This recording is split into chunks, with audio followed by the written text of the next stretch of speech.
Good day Madlang Pips. For today's video, nakita natin kung paano repair ng ating sapatos, no? Ito natutunan ko lang nung kumbaga nagkaroon ako ng idea na subukan nung nagpagawa ako ng sapatos ko dati, tapos sabi ko parang kaya ko naman yata. So ayun, madali lang naman. Ngayon gusto ko lang i-share sa inyo para kung sakali gusto nyo subukan, madali lang siyang matutunan.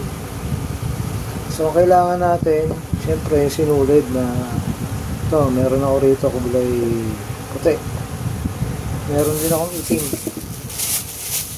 Yun lang naman ang available na kulay nito pag bumili kayo.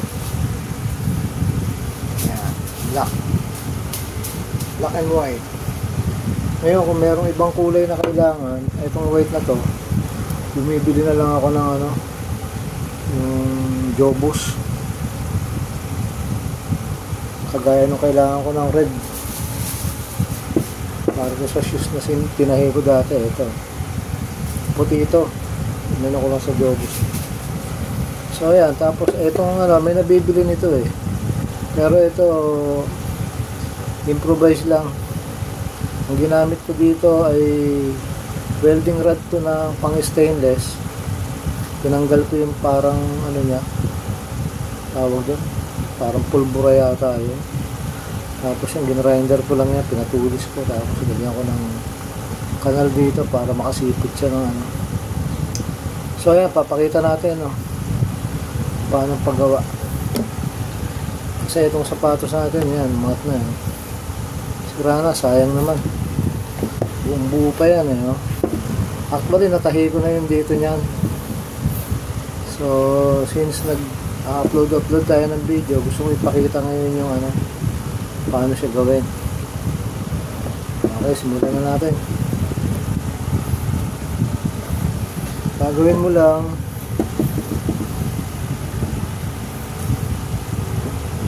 itusukin mo siya rito.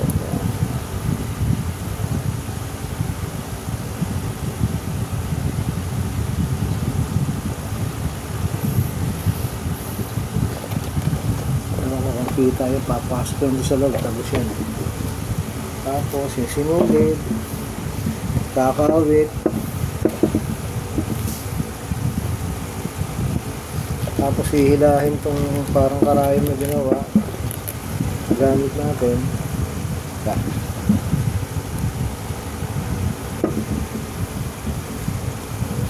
Ayan. Actually hindi naman ako expert dito, pero kaya namang gawin kahit sino. So ayan na. So lalabas mo yung isang niya rito, lalampas mo siya, katapos susukin mo siya ulit rito.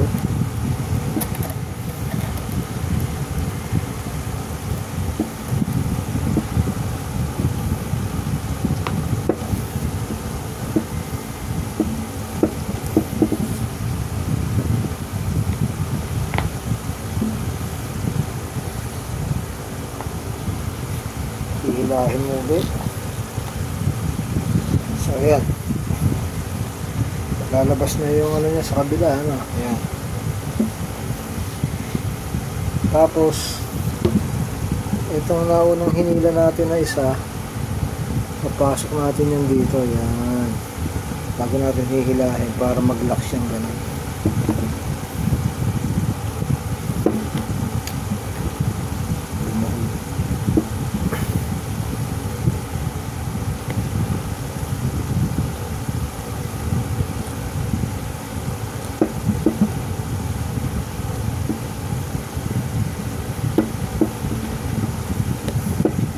Kumilipit teka. Yan.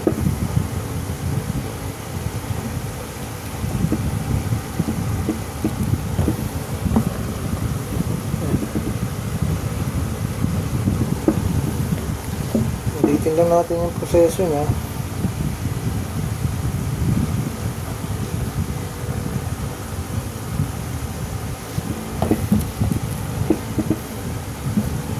puso,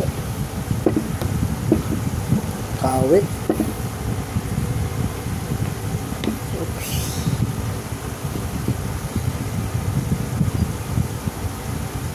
hila, paglabas ng sinulid ulit.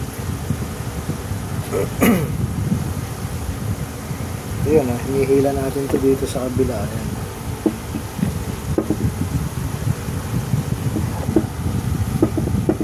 Kakawit natin ulit ito. Ayan, hihiyano natin ulit ito. Ayan. Pasok ulit siya rito. Ayan. Tapos hila ulit. Ayan, nakapit na siya. Kaya ikutin natin yan. Paikot dito kasi nakaangat yan. Ayan, tuloy-tuloy lang yan. Paulit-ulit lang.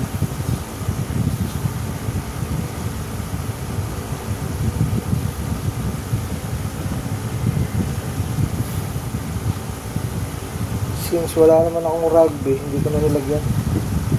Kasi ano naman ito makatahi na. Mas matibay na ito.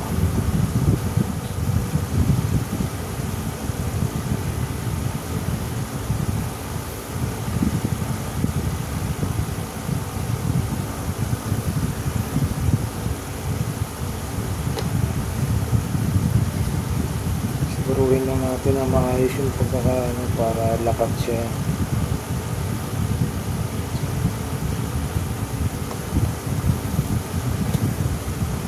Kasi kung minsan, pag tayo ang gumagawa mismo sa gamit natin,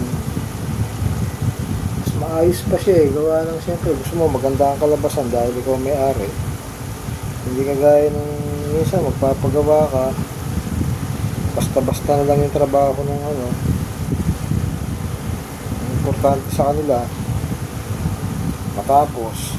Hindi ko naman nila lahat, pero kalimitan ganun Kaya ako madalas pag nakikita ko kung kaya ko rin lang naman gawin, ako na lang yung gumagawa, pinag-aaralan ko.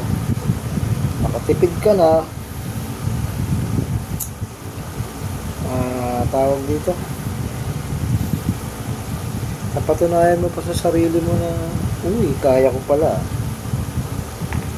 Yun ang importante rin yung sabi nga, ang buhay continuous learning process yun habang nabubuhay ka, dapat lagi kami natututunan.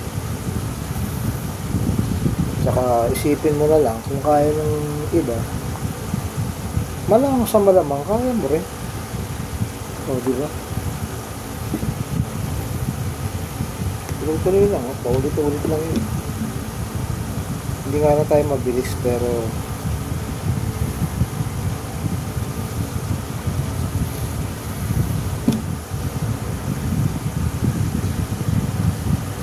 at least kaya naman natin ito.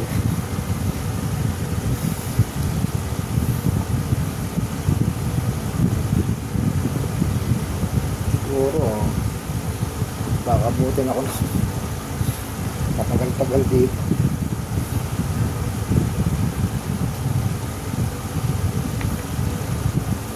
Bagal tayo gumawa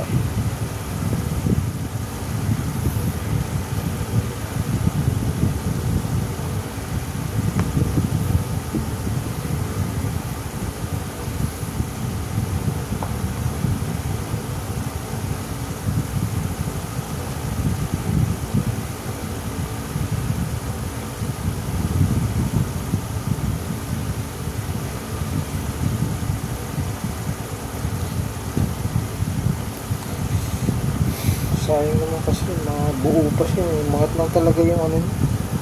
Actually itong sapatos na to medyo matagal na to, 2020 ko pa to nabili.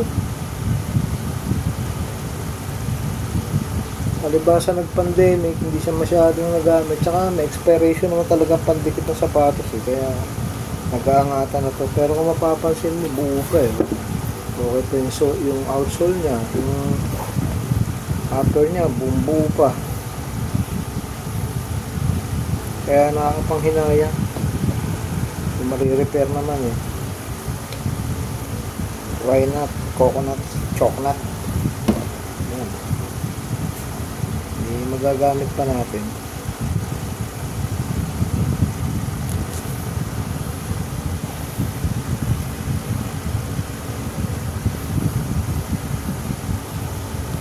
Sayang ang pambayad, sayang ang sapatos,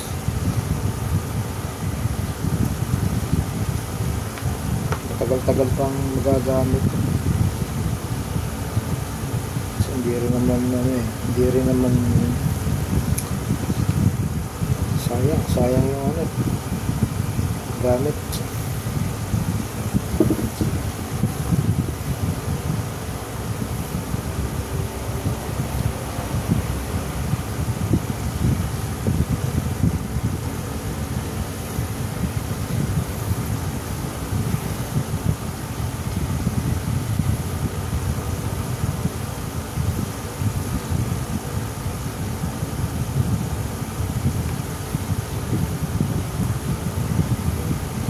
Mahaba-haba itong video na to.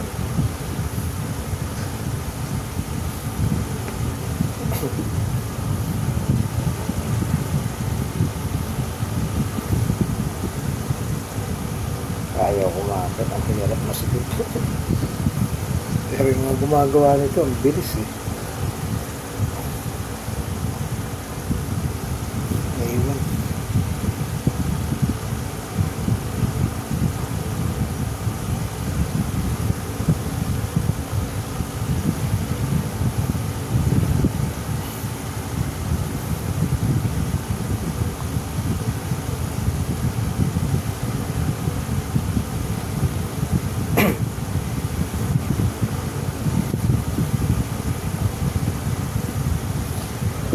Yan. Hindi halata. Hindi na nakita ng bulag.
pwede rin ito maging sideline. Pwede mo pagkakitaan.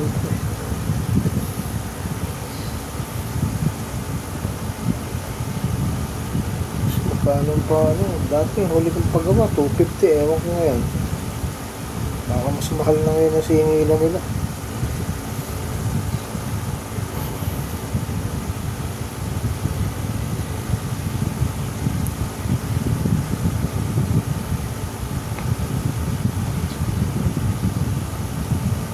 Palagay mo na lang na 250, makadalawa ka lang, hindi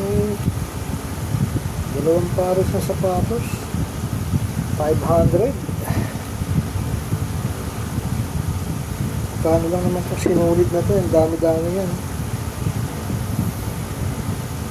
Parang kano babili ko lang,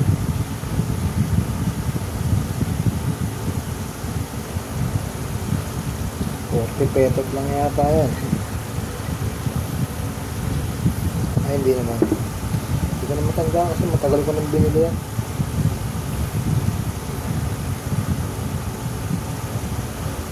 Kasi mula nung natutunan kong gumawa nito,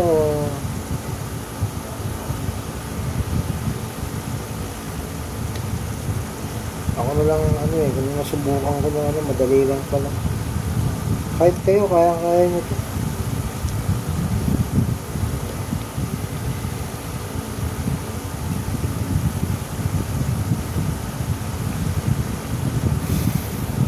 Lagi nating isipin, pag kaya ni Pedro, kaya ni Juan. Dahil lahat naman tayo nagsimula sa walang alam. Gaya lang ng pinanganak tayo na pare-pareho tayo hindi pa marunong maglakad, natuto naman tayo maglakad pare-pareho. Hindi na pag-aaralan, nasa atin na lang yun. Kung gusto natin matutunan ng isang bagay, walang hindi natin kakayanin. Kahit kayo, kayang-kaya nito.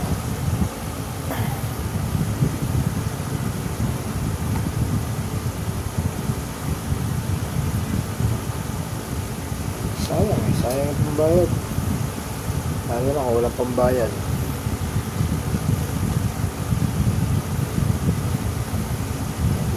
Ibabayad mo, di pambili mo na ng ulam,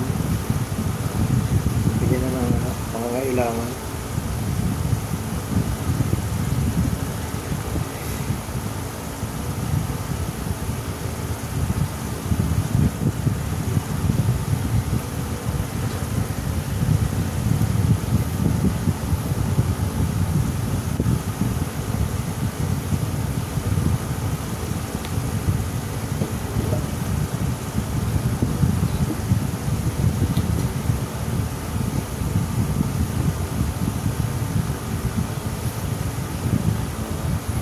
Ayun, kapit na kapit yan.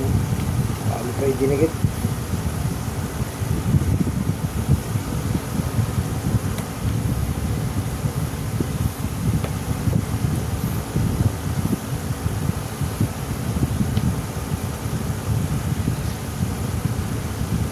Yung isa ko ng sapatos na tinahi ko, umabot pa baka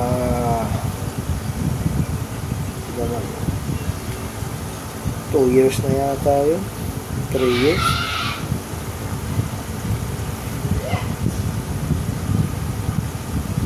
Nagagamit ko pa rin hanggang ngayon. Maya pakita ko sa inyo.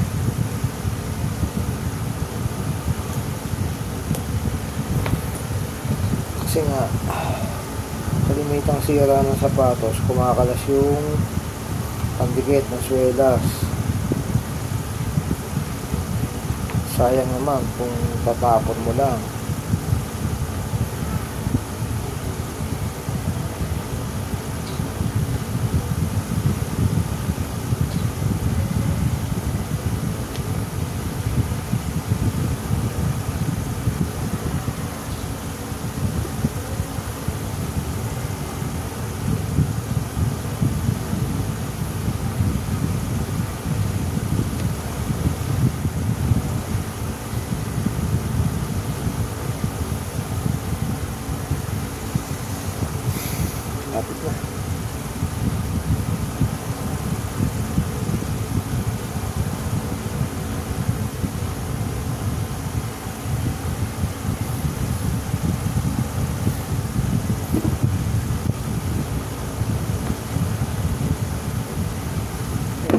ikawit mo lang yung sa ano, kita.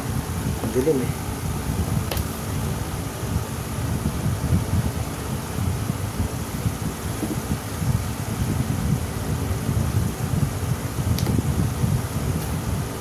Sumama.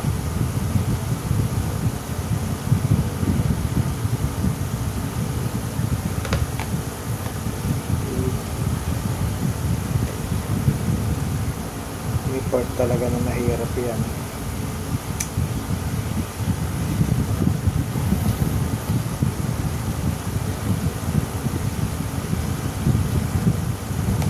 Yan. Labas. Kawit mo siyang gano'n. Hila. Ito ang ano yan eh. Pagtagos niya rin sa kabila, itong kawit na to, ano mo siya rito, yuhok mo siya rito. Ayan. Tsaka mo siya hihilahin para lumabas siya rito. Tapos, hindi kasi kita rin sa ano, madilim eh pag nasa loob.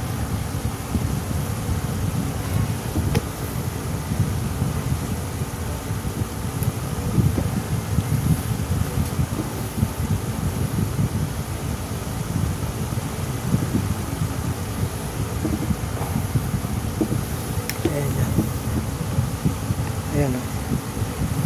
Naka-hooks yung gano'n. Ito siya. Kasi naka-hook siya rito. Ayan.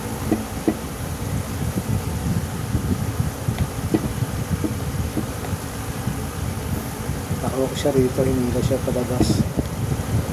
Tapos, itong sinulid na nasa labas na papasok mo siya rito.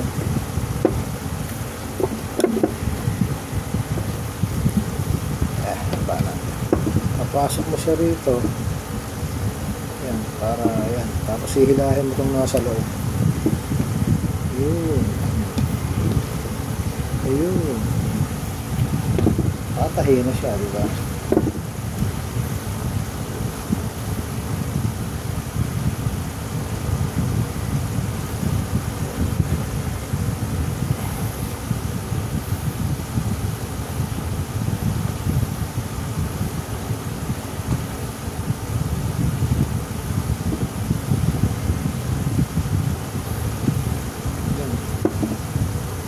Magic. Parang magic lang no? Ayan.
Yun.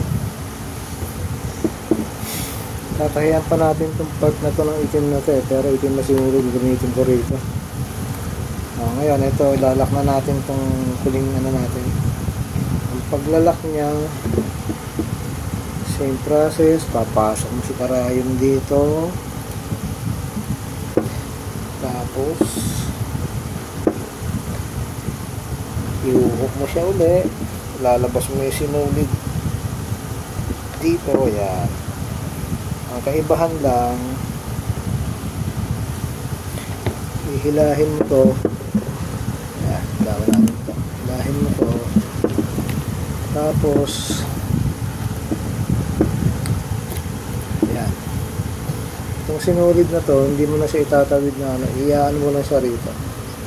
Yan, parang gaganyan mo lang siya. Kasi hilahin mo na tong pabalik sa loob. Kailangan mahila itong ano itong nasa labas, papasok dito sa loob. Kasi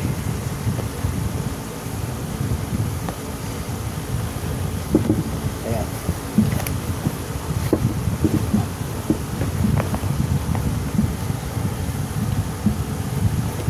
kung mapapansin nyo,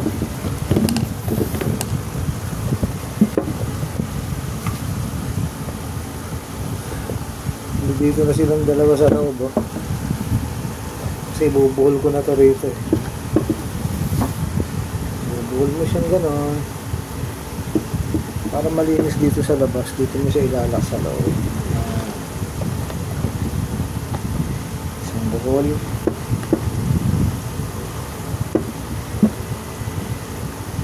Buhol. Buhol. Natuloy.